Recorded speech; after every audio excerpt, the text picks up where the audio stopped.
Hello friends, welcome to my YouTube channel. ഇന്ന് നമ്മൾ ഈ വീഡിയോയിൽ നോക്കാൻ പോകുന്നത് അക്കൗണ്ടിങ് എന്താണ്, അക്കൗണ്ടിങ്ങിൻ്റെ ആവശ്യകത എന്ത് എന്നുള്ളതിനെ പറ്റിയിട്ടാണ് നമ്മൾ നോക്കാൻ പോകുന്നത്. ആദ്യം നമ്മൾ അക്കൗണ്ടിങ്ങിൻ്റെ ആവശ്യകത എന്ത് എന്ന് അറിഞ്ഞിട്ടാണ് അക്കൗണ്ടിങ്ങിൻ്റെ ഡെഫിനിഷനിലേക്ക് പോകുന്നത്. അക്കൗണ്ടിങ് എന്തിനാണ് ഉപയോഗിക്കുന്നത്, അക്കൗണ്ടിങ് കൊണ്ട് നമുക്ക് ഉണ്ടാകുന്ന ഉപകാരങ്ങൾ എന്തൊക്കെയാണ് എന്നുള്ളതാണ് നമ്മൾ ആദ്യം നോക്കുന്നത്. നമുക്ക് ഒരു സിമ്പിൾ എക്സാമ്പിളിൽ കൂടി അക്കൗണ്ടിങ്ങിൻ്റെ ആവശ്യകത എന്താണെന്നുള്ളത് നോക്കാം. ഇപ്പോൾ നമുക്ക് ഒരു 20 രൂപ തന്നിട്ട് കടയിൽ പോയി സാധനങ്ങൾ വാങ്ങിക്കാൻ പറഞ്ഞോന്ന് വിചാരിക്കുക. അപ്പോൾ നമ്മൾ 5 രൂപയ്ക്ക് ഒരു പേന വാങ്ങിച്ചു, 2 രൂപയ്ക്ക് ഒരു പെൻസിൽ വാങ്ങിച്ചു, 3 രൂപയ്ക്ക് സ്വീറ്റ്സ് വാങ്ങിച്ചു, 10 രൂപയ്ക്ക് സോപ്പ് വാങ്ങിച്ചു. അപ്പം ഈ ചെറിയ ചെറിയ നമ്പേഴ്സ് അല്ലേ ഉള്ളൂ. അപ്പം ഈ മൊത്തം എല്ലാം കൂടി ആഡ് ചെയ്ത് നോക്കിയപ്പോൾ 20 രൂപയെ ബാക്കി പൈസ ലെഫ്റ്റ് ഓവർ ആയിട്ടൊന്നും വന്നില്ല. അപ്പോൾ ഇതൊക്കെ ഓർത്തിരിക്കാൻ നമുക്ക് എളുപ്പമാണ് അല്ലേ, കാരണം ചെറിയ ചെറിയ നമ്പേഴ്സും ചെറിയ ചെറിയ ട്രാൻസാക്ഷൻസൊക്കെ നടന്നിട്ടുള്ളൂ. പക്ഷേ ഇപ്പോൾ നമുക്ക് 1000 രൂപയോ 10,000 രൂപയോ തന്നിട്ട് നമ്മുടെ വീട്ടിൽ ഒരു മാസത്തെ ചിലവുകൾ മുഴുവനും മാനേജ് ചെയ്യാൻ പറയുകയാണെന്നുണ്ടെങ്കിൽ നമുക്കത് കുറച്ച് ബുദ്ധിമുട്ടായിരിക്കും അല്ലേ. കാരണം എല്ലാ ചിലവുകളും ഓർത്തിരിക്കുക എന്ന് പറയുന്നത് ഭയങ്കര പ്രയാസമല്ലേ. അതിലെന്തൊക്കെ വരും, ഗ്രോസറീസൊക്കെ പലചരക്കുകളൊക്കെ പേ ചെയ്യാനും അതുപോലെ പച്ചക്കറികൾ വാങ്ങിക്കുകയും ഇലക്ട്രിസിറ്റി ബില്ല് അടയ്ക്കുകയൊക്കെ ചെയ്യുന്നുണ്ട് അല്ലേ. ഇലക്ട്രിസിറ്റി ബില്ല്, പിന്നെ സ്കൂൾ ഫീസ്, അതെല്ലാം നമ്മുടെ ഒരു മാസത്തെ വീട്ടിലെ ചിലവുകളുടെ ഇടയിൽ വരത്തില്ല. ഒരു വീട്ടിൽ നമ്മൾ എടുത്ത് നോക്കുകയാണെങ്കിൽ ഒരു ദിവസം തന്നെ എന്തുമാത്രം ചിലവുകളാണ് ഉള്ളത് അല്ലേ. അപ്പം നമുക്ക് ഈ 1000 രൂപയോ 10,000 രൂപയോ ഒക്കെ തന്നിട്ട് ഒരു മാസത്തെ ചിലവുകൾ മുഴുവനും മാനേജ് ചെയ്യാമെന്ന് പറയുമ്പം കുറച്ച് ബുദ്ധിമുട്ടാണ് അല്ലേ. എല്ലാം നമുക്ക് ഓർത്തിരിക്കുക എന്ന് പറയുന്നത് ഭയങ്കര ബുദ്ധിമുട്ടാണ് അല്ലേ. അപ്പോൾ നമ്മൾ എന്ത് ചെയ്യും, നമ്മളത് എഴുതി വെക്കും അല്ലേ. ഇപ്പോൾ നമ്മൾ കറണ്ട് ബിൽ അടച്ചു, ഇത്ര രൂപയായി, പച്ചക്കറി വാങ്ങിച്ചു, ഇത്ര രൂപ, സ്കൂൾ ഫീസ് അടച്ചു, ഇത്ര രൂപ എന്ന് പറഞ്ഞ് നമ്മളത് എഴുതി വെക്കും. എന്തിനു വേണ്ടിയിട്ട്, എളുപ്പത്തിന് വേണ്ടിയിട്ട്, മറന്നു പോകാതിരിക്കാൻ വേണ്ടിയിട്ട് നമ്മൾ ചെയ്ത ഓരോ പേയ്മെൻറ്റ്സ് നമ്മളിങ്ങനെ എഴുതി വെക്കും അല്ലേ. അതുപോലെ ഇപ്പോൾ നമ്മൾ ഒരു ബിസിനസ്സിൻ്റെ കാര്യം നോക്കുകയാണെന്നുണ്ടെങ്കിൽ ബിസിനസ്സിൽ പൈസ വരുന്നതും പോകുന്നതും ഇങ്ങനെ എഴുതി റെക്കോർഡ് ചെയ്യുന്നത് തന്നെയാണ് അക്കൗണ്ടിങ് എന്ന് പറയുന്നത്. ഒരു ബിസിനസ് എടുത്ത് നോക്കുകയാണെങ്കിൽ ഒരു ദിവസം 1 മണിക്കൂറിൽ തന്നെ എന്തുമാത്രം ട്രാൻസാക്ഷൻസ് അല്ലേ നടക്കുന്നത്. അപ്പം ആ ട്രാൻസാക്ഷൻസ് എല്ലാം ഇതുപോലെ എഴുതി റെക്കോർഡ് ചെയ്ത് വെക്കുന്ന ആ ഒരു പ്രോസസ്സ് തന്നെയാണ് അക്കൗണ്ടിങ് എന്ന് പറയുന്നത്. അപ്പം അക്കൗണ്ടിങ് എന്തിനാണ് എന്നുള്ളത് മനസ്സിലായി എന്ന് വിശ്വസിക്കുന്നു. അപ്പോൾ ഇനി നമുക്ക് നമ്മുടെ ബുക്സിലൊക്കെ അക്കൗണ്ടിങ്ങിൻ്റെ എക്സാക്റ്റ് ആയിട്ടുള്ള ഡെഫിനിഷൻ എന്താണെന്നുള്ളത് നമുക്ക് നോക്കാം, അത് നമുക്ക് പഠിക്കാം. Okay. Definition of accounting. Accounting is the art of recording, classifying and summarizing in a significant manner and in terms of money, transactions and events which are in part at least of financial character and interpreting the results thereof. ഇതാണ് പോപ്പുലറായിട്ടുള്ള അക്കൗണ്ടിങ്ങിൻ്റെ definition. ഇതൊക്കെ നമ്മൾ പഠിച്ചിട്ടുള്ള ഒരു definition ആയിരിക്കും അല്ലേ. അപ്പോൾ നമുക്ക് ഇതിൻ്റെ മീനിങ് എന്താണെന്നുള്ളത് നോക്കാം. അക്കൗണ്ടിങ് ഈസ് ദ ആർട്ട് അല്ലെ. അക്കൗണ്ടിങ് എന്ന് പറയുന്നത് ഒരു കലയാണ്. എന്തിൻ്റെയൊക്കെ കലയാണ്? Is art of recording, classifying and summarising. Record ചെയ്യുന്നതും ക്ലാസിഫൈ ചെയ്യുകയും സമ്മറൈസ് ചെയ്യുന്നതിൻ്റെയൊക്കെ ഒരു കലയാണെന്നാണ് പറയുന്നത്. ഓക്കെ. എന്താണ് റെക്കോർഡിങ്? റെക്കോർഡിങ് എന്ന് വെച്ചാൽ ഇപ്പോൾ നമ്മുടെ ബിസിനസ്സിൽ നടന്നിട്ടുള്ള ട്രാൻസാക്ഷൻസ് എല്ലാം എഴുതി റെക്കോർഡ് ചെയ്യുന്ന പ്രോസസ്സിനെയാണ് നമ്മൾ റെക്കോർഡിംഗ് എന്ന് പറയുന്നത്. ഇപ്പം സെയിൽസ്, ഇപ്പം ഇന്ന് 20,000 രൂപയുടെ സെയിൽസ് നടന്നു, അത് നമ്മൾ എഴുതി വെക്കുക. അങ്ങനെ നമ്മുടെ ബിസിനസ്സിൽ നടന്നിട്ടുള്ള ട്രാൻസാക്ഷൻസ് എല്ലാം എഴുതി വെക്കുന്നതിനെയാണ് നമ്മൾ റെക്കോർഡ് ചെയ്യുക എന്ന് പറയുന്നത്. ഇനി ഈ എഴുതി വെച്ചതിനെയൊക്കെ നമ്മൾ ക്ലാസിഫൈ ചെയ്യണം. ഇപ്പോൾ ക്ലാസിഫൈ ചെയ്തില്ല എന്നുണ്ടെങ്കിൽ നമുക്ക് എല്ലാം വേർതിരിച്ചെടുക്കാനും നമ്മൾ റെക്കോർഡ് ചെയ്ത് വെച്ചത് നമുക്ക് മനസ്സിലാക്കാൻ ബുദ്ധിമുട്ടും വരും.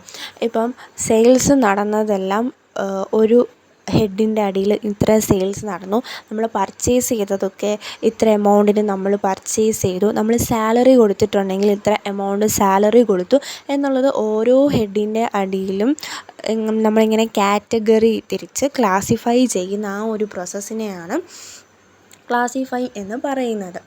ആൻഡ് സമ്മറൈസിങ് എന്ന് പറയുന്നത് എന്താണെന്ന് വെച്ചാൽ നമ്മളിപ്പോൾ റെക്കോർഡ് ചെയ്തതിനെല്ലാം നമ്മൾ ഓരോ ഹെഡിലും ഇങ്ങനെ തരംതിരിച്ച് ക്ലാസിഫൈ ചെയ്ത് വെച്ചു അല്ലേ. ഇനി നമ്മൾ ഇതിനെയെല്ലാം ഒന്ന് സമ്മറൈസ് ചെയ്യുക, അതായത് ഷോർട്ടാക്കുക. നമ്മൾ ഈ ചെയ്ത് വെച്ചിട്ടുള്ള ട്രാൻസാക്ഷൻസിനെ എല്ലാം ഒന്ന് ഷോർട്ടാക്കുക. അതിനെ ഷോർട്ടാക്കി കാണിക്കുന്ന ആ ഒരു പ്രോസസ്സിനെയാണ് സമ്മറൈസിങ് എന്ന് പറയുന്നത്. ഈ സമ്മറൈസിങ്ങിലാണ് നമ്മുടെ പ്രോഫിറ്റ് ആൻഡ് ലോസും ബാലൻസ് ഷീറ്റും ഒക്കെ വരുന്നത്. അതിൽ നമ്മുടെ പ്രോഫിറ്റാണോ നമുക്കുണ്ടായത്, ലോസാണോ ഉണ്ടായത് എന്നുള്ളതൊക്കെ നമുക്ക് മനസ്സിലാക്കാൻ പറ്റുന്ന ഒരു പ്രോസസ്സാണ് ഈ സമ്മറൈസിങ് എന്ന് പറയുന്നത്. Okay, accounting is the art of recording, classifying and summarising in a significant manner. എന്ന് വെച്ചാൽ എന്താണ്, അക്കൗണ്ടിങ്ങിൽ ഇമ്പോർട്ടൻ്റ് ആയ ട്രാൻസാക്ഷൻസൊക്കെ നമ്മൾ റെക്കോർഡ് ചെയ്യുന്നത്. ഇത് ഇമ്പോർട്ടൻസ് ആയിട്ടുള്ളതൊക്കെ നമ്മളിങ്ങനെ എടുത്തു കാണിക്കുന്ന ഒരു പ്രോസസ്സും കൂടിയിട്ടാണ് ഈ അക്കൗണ്ടിങ് എന്ന് പറയുന്നത്. And in terms of money, transactions and events which are in part at least of financial character. അതായത് ഫിനാൻഷ്യൽ ക്യാരക്ടറിലുള്ള, ഫിനാൻഷ്യൽ നേച്ചറിലുള്ള മണി ട്രാൻസാക്ഷൻസ്, ഇവൻറ്റ്സ് അതൊക്കെ കാണിക്കും. അതായത് ഇപ്പം നമുക്ക് മണിയിൽ മെഷർ ചെയ്യാൻ പറ്റുന്ന കാര്യങ്ങളൊക്കെയാണ് നമ്മൾ അക്കൗണ്ടിങ്ങിൽ കാണിക്കുന്നത്. ട്രാൻസാക്ഷൻസ് ആൻഡ് ഇവൻറ്റ്സ് എന്ന് പറഞ്ഞാൽ പൈസ ഇൻവോൾവ് ചെയ്തുണ്ടാകുന്ന ഡീൽസ്. ഇവൻറ്റ്സ് എന്ന് പറഞ്ഞാൽ പൈസയ്ക്ക് നമുക്ക് നമ്മുടെ ബിസിനസ്സിൽ എഫക്റ്റ് ചെയ്യുന്ന കുറേ കാര്യങ്ങളൊക്കെ ഉണ്ടായിരിക്കുമല്ലോ. അതായത് ഇപ്പം മോഷണം സംഭവിച്ചു, നമ്മുടെ സ്റ്റോക്കൊക്കെ ഇതുപോലെ കത്തി നശിച്ചു പോയി, അതൊക്കെയാണ് ഇവൻറ്റ്സ് എന്ന് പറയുന്നത്. അതായത് ഫിനാൻഷ്യൽ ക്യാരക്ടറിലുള്ള മണി ട്രാൻസാക്ഷൻസ് ആൻഡ് ഇവൻറ്റ്സ് ഒക്കെ കാണിക്കുന്ന പ്രോസസ്സാണ് അക്കൗണ്ടിങ് എന്ന് പറയുന്നത്. Okay, and interpreting the results thereof. അപ്പോൾ നമ്മൾ ഇതെല്ലാം ചെയ്ത് വെച്ചിട്ടില്ല, അത് കഴിഞ്ഞിട്ട് നമ്മൾ ഇതിനെ ഇൻ്റർപ്രറ്റ് ചെയ്യും. ഇൻ്റർപ്രറ്റ് ചെയ്യുകയെന്ന് വെച്ചാൽ അനലൈസ് ചെയ്യുക. നമ്മളിതുപോലെ റെക്കോർഡ് ചെയ്ത് ക്ലാസിഫൈ ചെയ്ത് സമ്മറൈസ് ചെയ്ത് വെച്ചിട്ടുണ്ടല്ലോ, അതായത് ഈ ബിസിനസ്സിൽ ഇമ്പോർട്ടൻ്റ് ആയിട്ട് നടന്നിട്ടുള്ള ഫിനാൻഷ്യൽ ക്യാരക്ടറിലുള്ള മണി ട്രാൻസാക്ഷൻസ് ആൻഡ് ഇവൻറ്റ്സ്, ഇവയെല്ലാം നമ്മൾ റെക്കോർഡ് ചെയ്ത് ക്ലാസിഫൈ ചെയ്ത് സമ്മറൈസ് ചെയ്ത് വെച്ചിട്ടുണ്ടല്ലോ.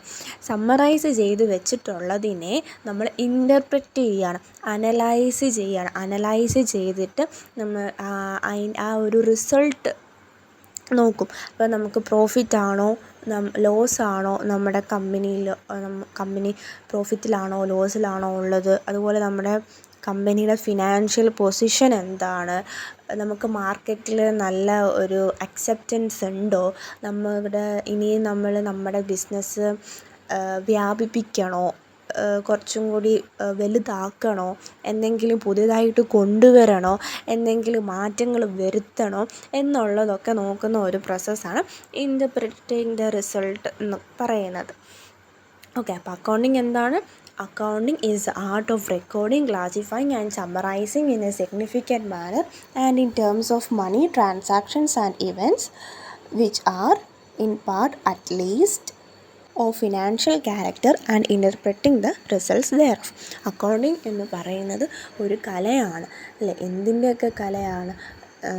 നമ്മുടെ ബിസിനസ്സിൽ നടന്നിട്ടുള്ള ഫിനാൻഷ്യൽ ക്യാരക്ടറിലുള്ള മണി ട്രാൻസാക്ഷൻസ് ആൻഡ് ഇവൻറ്റ്സ് അല്ലേ, ഇവയൊക്കെ നമ്മൾ റെക്കോർഡ് ചെയ്യാന്ന് വെച്ചാൽ എന്താ, എഴുതി വെക്കുക. ഇന്ന് ഇത്ര സെയിൽസ് നടന്നു, അതുപോലെ ഇന്ന് സാലറി കൊടുത്തു, ഇലക്ട്രിസിറ്റി ബില്ല് പേ ചെയ്തു, അതൊക്കെ നമ്മളിങ്ങനെ എഴുതി വെക്കും.